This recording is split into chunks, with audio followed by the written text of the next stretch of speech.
देहरादून के पहाड़ों में अक्सर रातें जल्दी हो जाती हैं। ठंडी हवाएं जब जंगल के बीच से गुजरती हैं तो अक्सर आवाजें बदल जाया करती हैं। कुछ घर ऐसे लगते हैं जैसे वो शहर का हिस्सा हो ही ना। अगर छत पर खड़े होकर देखो तो ऐसा लगता है कि हवा सिर्फ हवा नहीं है, हवा के साथ कुछ और भी है जो उसमें होकर गुजर रहा है। और अंधेरा भी यहाँ कुछ ज्यादा ही गहरा होता है। ऐसा लगता है मानो रोशनी भी वहां ठहरने से या रुकने से डरती है। कभी कभी कुछ पुराने दरवाजे खिड़कियां अपने आप खुल जाती हैं, बिन छुए खुल जाती हैं। ऐसा लगता है मानो कोई आसपास हो।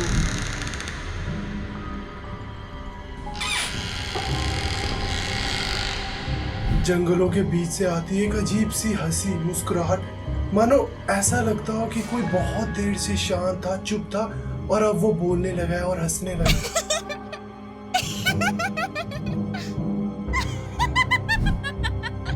और सबसे ज्यादा डर तब लगता है जब सब कुछ चुप हो जाता है, बिल्कुल चुप, और फिर भी ऐसा लगता है कोई ठीक आपके सामने है जो आपको देख रहा है, कुछ बोल रहा है, पर वो आपको दिखाई नहीं देता। तो विदाउट टाइम वेस्ट करें हम आज का हॉरर इंसिडेंट भी शुरू करते हैं। एंड अगर आप इस चैनल पर नए हैं तो चैनल को सब्सक्राइब जरूर करना, वीडियो को एंड तक जरूर देखना। आपने ऐसी interesting horror story, real incident आज से पहले नहीं सुना होगा। तो विदाउट टाइम वेस्ट करें हम आज का हॉरर इंसिडेंट शुरू करते हैं।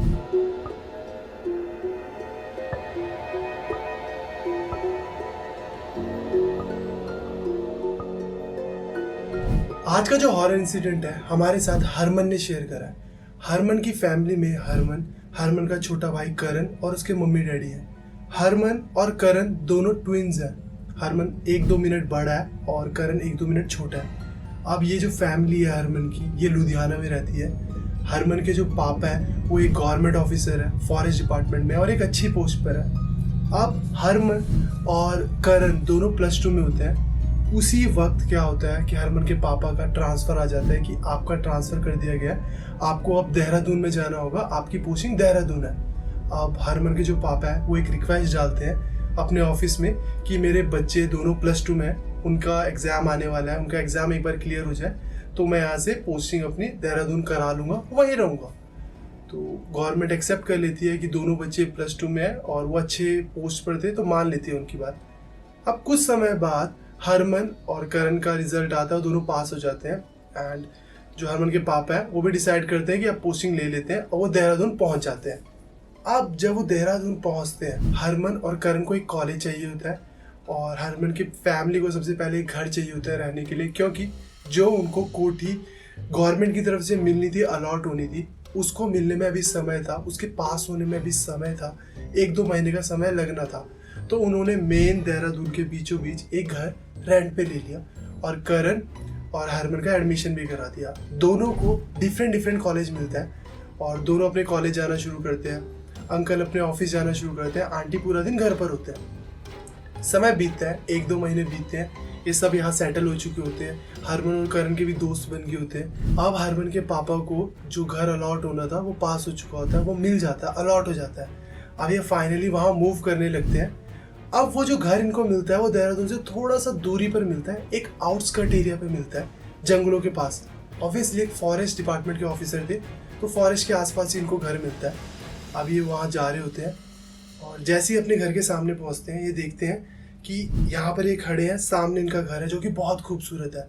3-4 प्लॉट्स छोड़कर फिर एक घर होता है, 2-3 प्लॉट्स छोड़कर एक और घर होता है। 4-5 घर उस एरिया में थे जो रिसेंटली बने थे। सबसे पुराना घर यही था जो इनको अलॉट हुआ था। आसपास जंगल था, हरियाली थी, जो काफ़ी सुनसान था, डर का माहौल था, बट फिर भी डर नहीं लग रहा था क्योंकि बड़ा सब कुछ अच्छा लग रहा था, लोग भी थे, सेफ फील हो रहा था।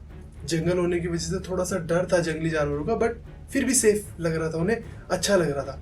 घर को सामने से देखते हैं बड़ा प्यारा लग रहा होता है। अंकल आंटी घर के अंदर चले जाते हैं, हरमन और करण बाहर खड़े होते हैं, देख रहे होते हैं कि इन्वायरमेंट कैसा है, बाहर के लोग कैसे हैं। इतने में जो बगल वाले घर में लोग रहते हैं वहाँ पर एक आंटी होती है, बूढ़े आंटी होते हैं, वो बाहर घूम रहे होते हैं। वो करण और हरमन से बात करने लग जाते हैं, कहाँ से आए हो, पहले कहाँ रहते थे, क्या करते हो। फिर ना थोड़ी देर बाद वो हरमन और करण को बोलती है कि तुम्हें वो पेड़ दिख रहा है, इनके घर के ठीक सामने एक पीपल का पेड़ था जो कि बहुत पुराना था। और उसके सामने ना एक मंदिर जैसा कुछ था, छोटा सा, जो कि टूट रखा था बिल्कुल।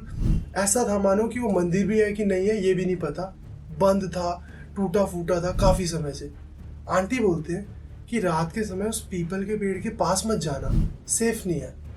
बस इतना बोलते हैं और इधर उधर की बातें करके अपने घर चले जाते हैं। अब वो दोनों भी आपस में बात करते हैं, करण और हरमन, कि यार आंटी जाने के लिए मना कर रही थी, ये तो डरा रही है आंटी, ये कोई बोलने वाली बात है, मत बताती तो हम डरते भी ना। अब देखनी एक ऐसी चीज हमें बताती जिससे हमें डर लग रहा है। वो ऐसी ऐसी बातें कर रहे हैं। अपने घर के अंदर आते हैं, वो महसूस करते हैं कि घर में एक्चुअली दबाव फील हो रहा है। जैसा बाहर था ना खुला खुला अच्छा लग रहा था, घर के अंदर ना ऑरा बड़ा नेगेटिव था, थोड़ा दबाव फील करते हैं। वो कमरे देखते हैं, 2 फ्लोर का घर होता है, अच्छा खासा बड़ा घर होता है। अब मम्मी के पास पहुंचते हैं अपने, उसके मम्मी बातें बातें में बोलते हैं, यार मैं जैसे घर के अंदर आई ना, मुझे किसी के हंसने की आवाज़ आई थी, कि जैसे कोई रुक रहा है, हंसना नहीं चाहता पर मुंह छुपाकर हंस रहा है, मुंह दबाकर हंस रहा है। और मुझे ऐसी हंसने की आवाज़ आई। मैंने रूम्स देखे, सब कुछ खाली है, शायद कोई बाहर होगा, मुझे वहम हुआ होगा।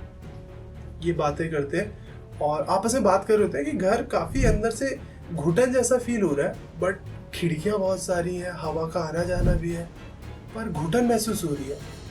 अब ये अपना सेटलमेंट करते हैं सामान का, ये बातें ऐसी छूट जाती हैं हवा में। और सब कुछ सेटल होने के बाद दोनों भाई करण और हरमन कॉलेजेस जाना अपना शुरू करते हैं। अब आंटी पूरा दिन घर पर अकेले होते हैं। अब जब तक बच्चे नहीं आ जाते, अंकल नहीं आ जाते, आंटी पूरा दिन घर पर है। और आंटी को ना अजीब अजीब ना चीज़ें महसूस हो रही हैं। कभी भी आंटी को ऐसा लगा ही नहीं कि वो घर पर अकेली है। हमेशा उनको ऐसा लगता था कि यार घर में जब भी मैं जहाँ हूँ ना, क्योंकि वो घर बहुत बड़ा था, किसी ना किसी एरिया से कोई ना कोई आवाज़ आ रही है। कभी हंसने की आवाज़ आ रही है, तो कभी लग रहा है कोई चल कर जा रहा है। आंटी ने अपने हस्बैंड को 2-3 दिन बाद कहा कि मुझे इस घर से सही फीलिंग नहीं आ रही है, मुझे ऐसा लग रहा है कि कुछ गड़बड़ है। मेरे साथ 3-4 दिन से ऐसा हो रहा है कि मुझे ऐसा लगता है कि मैं इस रूम में हूँ, यहाँ कोई चल कर गया। कभी पीछे हूँ किचन में तो मुझे हंसने की आवाज़ आती है कि कोई हंस रहा है मुंह पर हाथ रख कर, या फिर बहुत ज़ोर ज़ोर से हंस रहा है। मैं बाहर जाती हूँ, इधर उधर देखती हूँ, कोई भी नहीं होता आसपास। पूरे कमरों में चेक करती हूँ, बाहर देखती हूँ कि बाहर से चलने की आवाज़ है, कोई भी नहीं होता। अब ऐसा कैसे हो रहा है कि मुझे रोज़ आवाज़ें सुनाई दे रही हैं, हंसने की या फिर चलने की। अब उनके हस्बैंड ने बोला कि ये वहम है, या फिर तू ज़्यादा सोच रही है, जंगल के पास है हमारा घर तो डर लग रहा है थोड़ा। तो ये कुछ चीज़ें हैं जो थोड़े टाइम के साथ ठीक हो जाएंगी, इतना सोचने की ज़रूरत नहीं है। और बच्चों को इस बारे में मत बोलना, बच्चे फालतू में डर जाएंगे, छोटे हैं अभी। तो उसके मम्मी भी कहते हैं कि हरमन के कि ठीक है, हो सकता है कि मेरा वहम हो, बट ये सब कुछ बहुत रियलिस्टिक हो रहा है, मुझे नहीं आ रही है फीलिंग ठीक, मैं आपको बता रही हूँ। तो उसके पापा बोलते हैं हरमन के कि नहीं तो टेंशन नहीं, सब ठीक हो जाएगा। एंड वो इस बात को जाने देते हैं। अब कुछ दिन बाद इनके एग्जाम्स वगैरह खत्म हो जाते हैं, हरमन और हरमन के भाई के। अब 1 महीना बीत चुका होता है, ऐसे ही चल रहा होता है सब कुछ। करण के कॉलेज में कुछ एग्जाम्स होते हैं, उनके टेस्ट होते हैं। तो वो टेस्ट होने के बाद 3-4 दिन की छुट्टी होती है। तो करण का एक दोस्त करण के घर पर आ जाता है करण के साथ रहने के लिए, कि 3-4 दिन की छुट्टी है तो अब इंजॉय करेंगे थोड़ा। अब वो अपना बातें करते हैं, खेलते हैं। रात को करण का दोस्त सो जाता है, करण भी सो जाता है। जैसे ही करण मॉर्निंग में अपने दोस्त के पास आता है, वो देखते हैं कि वो बैठा हुआ है एक जगह पर और उसका फ़ोन ज़मीन पर गिरा हुआ है। करण आकर पूछता है कि भाई क्या हुआ, सब सही है? तो उसका दोस्त बोलता है कि यार मुझे एक लेडी दिखी जिसके बाल भीगे हुए थे और उसने मुझे आके कहा अब तुझे हंसना होगा। और बहुत क्रीपी थी वो, मुझे बहुत डर लग रहा था, वो अजीब थी औरत। तो करण बोलता है कि भाई तू कैसी बातें कर रहा है, तू ठीक तो है, फालतू की बातें कर रहा है, मुझे भी डरा रहा है। और ये तूने अपना फ़ोन के गिरा दिया, देख टूट भी गया, स्क्रीन पे थ्रेड आ गई होती है। तो करण का दोस्त बोलता है कि फ़ोन में भी मुझे वो लेडी दिखी स्क्रीन पर और उसकी फ़ोटो सी थी और मैं डर गया, मैंने तोड़ दिया फ़ोन। तो वो ऑन करते हैं फ़ोन, वो गैलरी में जाता है, फ़ोटो दिखाते हैं, एक ब्लरी सी फ़ोटो होती है जिसमें करण का दोस्त बोलता है देख ये रही वो लड़की, कैसे घूर रही है औरत है ये, कैसे हंस रही है मुझे देखकर। वो हंसती हुई औरत दिख रही होती है करण के दोस्त को, और करण को भी धुंधली सी फोटो में कुछ दिख रहा होता है कि इधर उधर धुंधला सा बना हुआ है, बट वो एग्जैक्ट नहीं देख पाता कि कोई औरत है। वो बोलता है यार क्या वहम है तेरा, फालतू की बातें कर, अपने घर जा। और करण का दोस्त घर चला जाता है। अब उनके 4-5 दिन की छुट्टियां होती हैं। अब 1-2 दिन बाद करण के दोस्त की मम्मी से करण को पता लगता है कि करण का जो दोस्त था उसको कुछ हो गया है, वो दीवार की तरफ बैठा रहता है और हंसता है जोर जोर से और बोलता है कि मुझे एक औरत दिख रही है जो बोल रही है अब तुझे हंसना पड़ेगा, और अब मैं नहीं हंस रहा हूँ तो मुझे मारती है। कभी मुझे रूम में मार रही है, कभी मुझे दिख रही है, मुझे हॉन्ट कर रही है, और जब भी दिख रही है मुझे देखकर हंस रही है, और मैं नहीं हंस रहा हूँ तो वो मुझे मार रही है, मुझे डरा रही है, थप्पड़ मार रही है, कोड़े मार रही है, मुझे बहुत डरा रही है। इसके शरीर पे निशान पड़ रहे हैं अजीबोगरीब। करण जैसे सुनता है ये, वो डर जाता है, वो देखने जाता है अपने दोस्त को, और एक्चुअली वो एक दीवार के सामने बैठा हुआ होता है और सिर्फ दीवार को देखकर हंस रहा है। और उसका कहना ये था कि जब वो नहीं हंस रहा होता है तो एक लेडी दिखती है और वो हंस रही होती है और वो बोलती है हंस, और वो नहीं हंस रहा होता तो मारती है। अब कुछ दिन बीत जाते हैं, करण रात को अपने रूम में बैठा हुआ होता है, कंप्यूटर पे काम कर रहा होता है, और काम करते करते उसका ना वेब कैम ऑन हो जाता है। एकदम से वेब कैम ऑन होता है, उसको दिखता है कि एक स्क्रीन के कॉर्नर पे एक लेडी खड़ी है पीछे, जिसने व्हाइट कलर की कुर्ती पहनी हुई है, बाल भीगे हुए हैं और क्रीपी सी स्माइल के साथ इसको देख रही है। और ये एकदम से डर जाता है, पीछे मुड़ के देखता है, पीछे कोई भी नहीं होता। अब ये आगे मुंह करता है और इसको अपने दोस्त की बात याद आ जाती है कि उसने भी बोला था कि कोई औरत दिखी थी जिसके बाल गीले थे, सिर्फ इतना बताया था जिसके बाल गीले थे, वो हंस रही थी, वो बहुत डरावनी थी। इसको भी वो लड़की बहुत डरावनी लगी, लेडी जो भी थी। अब अंदर ही अंदर डर रहा है, बट क्यूरियोसिटी भी हो रही है कि यार क्या मैं जो मेरा वेब कैम है उसकी रिकॉर्डिंग को चेक करूं। मुझे दिखी थी कोई, मुझे विश्वास है, पर पीछे कोई नहीं था। ये थोड़ी देर बाद अपना वेब कैम ऑन करता है, उसका रिकॉर्डिंग देखता है, और एक्चुअली इसको एक इमेज दिख रही होती है कि एक लेडी है जिसने वाइट कलर की कुर्ती पहनी है और हंस रही है क्रीपी तरीके से, बाल भीगे हुए हैं। वो दौड़ता हुआ अपने भाई के पास जाता है, हरमन के पास, उसे बताता है भाई देख करण ने कहा था एक लड़की दिखी है, और देख मुझे भी ये रिकॉर्डिंग में देख क्या दिखा, एक लड़की है। अब उसका भाई देखता है हरमन, वो उसको भी कुछ नजर नहीं आता, धुंधला सा दिखता है। वो कहता है क्या फालतू की बात कर रहा है, कुछ भी तो नहीं है, कुछ भी तू एक डिजाइन बन रहा है, तू उसको बोल रहा है एक लड़की है। बट करण को क्लियरली दिख रहा होता है कि एक लेडी है जो वाइट कुर्ती में है, हंस रही है और बाल भीगे हुए हैं। उसके भाई को नहीं दिखता। अब करण भी मान जाता है कि शायद मेरा वहम होगा। 1 2 3 दिन बीतते हैं, 4 दिन बीतते हैं, 5 दिन बीतते हैं। अब क्या होता है, एक दिन वो किचन में जाते हैं, करण की मम्मी किचन में ना अपना कान जोर जोर से झटक रहे होते हैं, जोर जोर से। उस दिन छुट्टी होती है, करण के पापा भी घर पे होते हैं, करण भी, हरमन भी, सब। करण की मम्मी जोर जोर से अपना कान झटक रहे होते हैं। सब आके बोलते हैं क्या हुआ, तो करण की मम्मी बोलते हैं कि एक आवाज मेरे बिल्कुल कान के पास थी, जैसे कोई मेरे कान के पास खड़ा है और उसने मेरे ना कान में बोला कि अब तुझे हंसना पड़ेगा, अब तेरी बारी है। और वो आवाज मेरे कान में घुस गई और मेरे को बड़ा भारी सा फील हुआ, हैवी फील हुआ, मुझे दर्द हुआ, मुझे ऐसा लगा जैसे मेरे कान में कुछ गया। अब सब हैरान थे। अब करण हिंट दे रहा है कि मेरे दोस्त ने भी कहा था, उसकी मम्मी भी कह रहे थे कि वो बोल रहे हैं कि मुझे कोई लेडी दिखी है जो बोल रही है कि तुझे अब हंसना पड़ेगा। अब करण के मम्मी ने करण के पापा को देखा कि मैं आपको काफ़ी दिनों से बोल रही थी कि इस घर में कुछ तो गड़बड़ है, मुझे फील हो रहा है। करण के पापा भी डर जाते हैं। करण के पापा तुरंत अपने ऑफिस में रिक्वेस्ट डालते हैं कि हमें घर चेंज करना है, बट इन रिक्वेस्टों को भी क्लियर होने में समय लगता है। वो बोलते हैं कि वहाँ हमें कुछ ठीक नहीं लग रहा है, बट गवर्नमेंट कहाँ मानती है ये चीज़ें, तो उनकी रिक्वेस्ट को क्लियर होने में भी समय लगना था।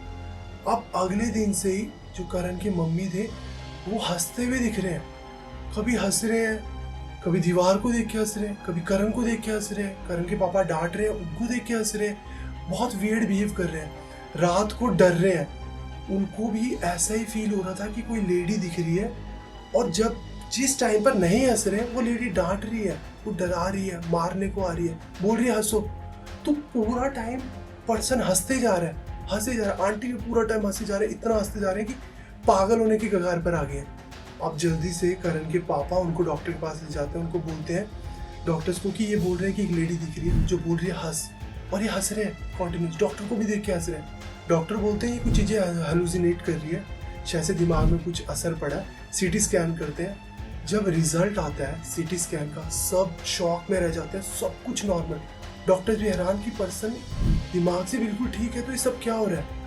इतने में करण को खबर आती है कि करण का दोस्त जो था दीवार पे सर मार मार के मर गया। वो बचा ही नहीं, वो पागल हो गया था, तो उसने अपना दिमाग सर मार के मर गया।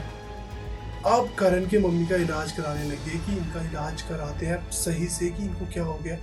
उनको हॉस्पिटल में रखा और वो हंस रहे हैं, हंसे जा रहे हैं, वो रुक ही नहीं रहे हैं। जब रुकते हैं तब डरते हैं, रोते हैं, बाद में फिर हंसना शुरू कर देते हैं और बोलते हैं जब भी मैं चुप हो रही हूँ, मैं थक जा रही हूँ तो कोई लेडी दिख रही है। करण के पापा इतना डर जाते हैं, बोलते हैं यहाँ कुछ सही नहीं चल रहा है। करण और हरमन को हॉस्टल भेज देते हैं अपने कॉलेज के कि पढ़ने जाओ, तुम वहीं रहो, मैं यहाँ सब देख रहा हूँ, हैंडल कर रहा हूँ, तुम जाओ। अब मम्मी की तबीयत भी काफ़ी ख़राब हो रही होती है करण की। कुछ दिनों बाद करण के साथ तो सब कुछ नॉर्मल होता है। करण ब्रश कर रहा होता है बाथरूम में और ब्रश करते करते उसको मिरर में एकदम से लगता है कि पीछे कोई औरत खड़ी थी। वही औरत जिसके बाल भीगे थे, स्माइल क्रीपी सी थी, वाइट कुर्ती थी और इसे देखकर हंस रही थी। इसे ड्रीम आता है रात को कि वो औरत बोल रही है अब तुझे हंसना होगा और हंसते रहना होगा। अब ये डर जाता है, बट नेक्स्ट मॉर्निंग से एक्चुअली ये फील भी कर रहा होता है कि ये बगैर फालतू में हंसे जा रहा है और हंस रहा होता। जब नहीं हंस रहा होता ये अपने भाई को भी फ़ोन करके बताता है, भाई मेरे साथ ऐसा हो रहा है। 3-4 दिन बीतने के बाद कि मुझे एक लेडी दिख रही है जो मार रही है, हैरासमेंट कर रही है, मम्मी की तरह, मेरे दोस्त की तरह।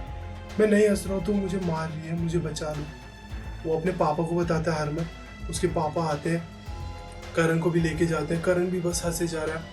अब करण के मम्मी को 5-7 दिन हो चुके होते हैं और हंसने की वजह से कॉन्टिन्यूस उनकी इतनी हालत ख़राब हो गई होती है कि वो ऑलमोस्ट पागल हो गए होते हैं। करण के पापा को कोई कंसल्ट करता है कि तुम किसी पंडित जी को दिखाओ, किसी को दिखाओ, तांत्रिक को, कि कुछ ठीक हो। वो दिखाना शुरू करते हैं और एक तांत्रिक बोलता है देखने के बाद कि आपके घर में एक स्पिरिट है, एक आत्मा है, एक औरत है जो कि बहुत पावरफुल है और वो इन सबको ऐसा करा रही है। वो इन्वेस्टिगेट करते हैं, बगल वाले औरत होते हैं ना जो एक बूढ़े, उनसे पता चलता है कि इस घर में क्या है। तो वो आंटी बताते हैं कि इस घर में काफ़ी टाइम पहले एक पर्सन का घर था, एक आदमी था जो अपनी वाइफ के साथ इस घर में रहता था अकेला, और उसका ना कोई रिलेटिव था ना कुछ, कोई उसका रिलेशन नहीं था, सिर्फ उसकी पत्नी थी। वो अपनी पत्नी को बहुत फोर्स करता था कि तू हंसती रहेगी हर टाइम, क्योंकि उसको एम्बैरेसमेंट फील होती थी अपने दोस्तों के सामने, बाहर ऑफिस कहीं भी जाने में, अपनी पत्नी को साथ ले जाने में, कि उसकी पत्नी थोड़ी सी उदास दिखती है या हंसती नहीं है या उनका स्टैंडर्ड मैच नहीं कर पाती। तो वो बहुत गुस्सा करता था अपनी पत्नी को और बोलता था कि तू हंसती रहेगी, हंसती रहेगी और हंसती रहेगी। मार पीट करने लगा, उसको मारता था, जिस टाइम भी देखता था बोलता था हंस हंस, और उसकी पत्नी नहीं हंसी थी तो उसे मार पीट करता था। अब इतना हंसा हंसा के कि उसकी पत्नी को मेंटली इतना ज़्यादा ट्रॉमा हो गया था कि वो मार भी खा रही थी, तो अब उसको दर्द होना बंद हो गया। अब वो अपने पति को देख रही है तो नजायज हंसना शुरू कर देती थी बगैर फालतू पे। तो वो इतना अपना मानसिक संतुलन खो चुकी थी कि जब वो नहीं हंस रही होती थी तो ये मारने लगता था। एक दिन उसने इसको इतना मारा, इतना मारा, इतना मारा कि जस्ट हंस नहीं रही थी उसकी पत्नी, और उसकी पत्नी ने कहा मैं नहीं हंसूंगी। वो बाहर गया, जो पीपल का पेड़ था वहाँ पर उसने बांधा। उस टाइम कोई भी आसपास घर नहीं बने थे, वहाँ बांधा और उसको जलाकर मार दिया। और जब वो जल रही थी तब वो हंस रही थी और बोल रही थी कि मैं अब हंसूंगी और अब सब हंसेंगे, सब हंसेंगे जो भी है सब। और वो औरत तो वहीं मर गई, काफ़ी टाइम पुरानी बात थी। और उसका पति भी कुछ समय बाद पता लगा कि बस पागल हो गया, हंसता दिखता था, हंसता दिखता था और कुछ समय बाद मर गया। ये प्रॉपर्टी किसकी थी, किसको दे, कुछ पता नहीं लगा क्योंकि उसका रिलेशन भी कोई नहीं था। गवर्नमेंट ने एक्वायर करी, फॉरेस्ट था, फॉरेस्ट डिपार्टमेंट में एक्वायर करी, और उस टाइम के बाद ये अब फॉरेस्ट वाले अपने जो ऑफिसर्स आते हैं उनको दे देते हैं। आसपास के प्लॉट्स कटे तो 2-4 लोग आगे, उन्होंने अफवाहें सुनी थी तो ये अफवाहें बताई। अब करण के पापा डर गए कि एक्चुअली अगर ये बात सच है तो जितने भी इंसिडेंट हुए करण के दोस्त के साथ, करण की मम्मी के साथ, करण के साथ, ये सब यही तो हो रहा है। कोई औरत है जो उन्हें हंसा रही है। अब वो तांत्रिक के पास जाते हैं, पंडित जी के पास जाते हैं, उन्हें बताते हैं, पूरा इंसिडेंट बताते हैं कि ऐसे ऐसे ऐसे सब हुआ है, उस घर के आसपास लोग बता रहे हैं और हमारे घर वालों के साथ ऐसा हो रहा है।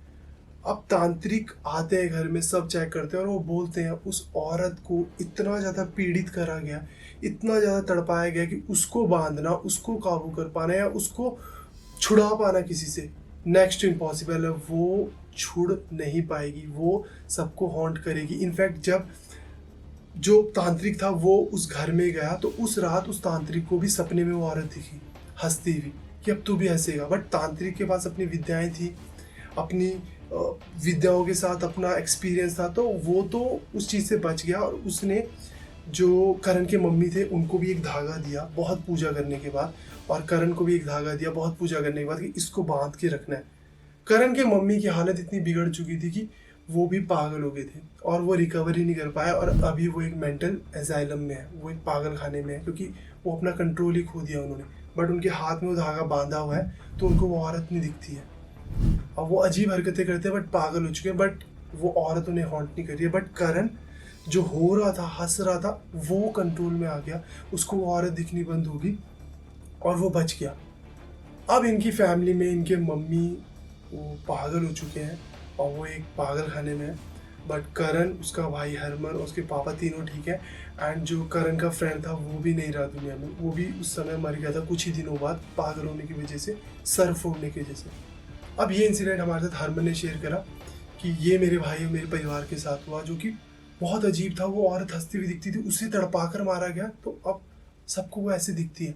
वो घर चढ़ता नहीं है, गवर्नमेंट का है, पर गवर्नमेंट को भी ये सब इंसिडेंट होने के बाद जो वहाँ का फॉरेस्ट डिपार्टमेंट है वो किसी को अलाउड नहीं करता है। बट वो ये चीज़ मानते भी नहीं है कि वहाँ पर कुछ है ऐसा। एंड आप लोगों का क्या ओपिनियन है इस इंसिडेंट के बारे में जो हरमन ने शेयर करा है? कमेंट सेक्शन में मुझे ज़रूर बताना।